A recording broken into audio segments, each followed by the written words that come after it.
Arestado ang tulong drug suspect mantang saro ang nakadulag, makalihis sa sakyadahon kasubanggi kan mga ahente kan Philippine Drug Enforcement Agency Camarines Sur Provincial Office ang sa indang kuta sa barangay San Roque, Calabanga, Camarines Sur.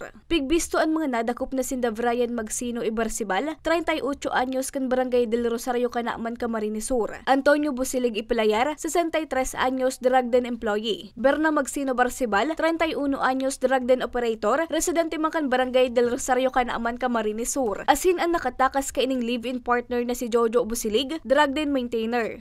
Nakumpiskar sa operasyon ang poko mas o menos 50 gramo nin pigtutubudan na shabu, na poko mas o menos 120,000 pesos ang street value.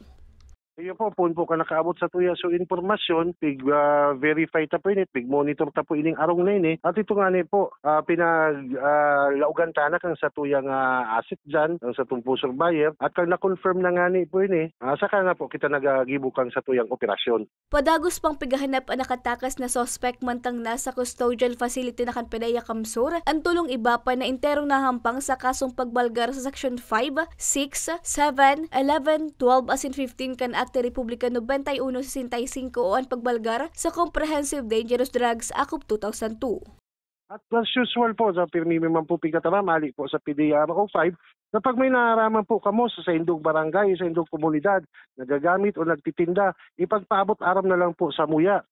Kaya pasiguro mi nang sa indo pong identity ay magiging confidential at day po makaluwas po yan. Naging matrayong pumanan operasyon sa pakikipagtabangan kan Pedaya Naga City, Calabanga Municipal Police Station, asing kan Camarines Sur Police Provincial Office Provincial Intelligence Provincial Drug Enforcement Unit. Para sa mga baretang tatak Bicol, Regine Boy.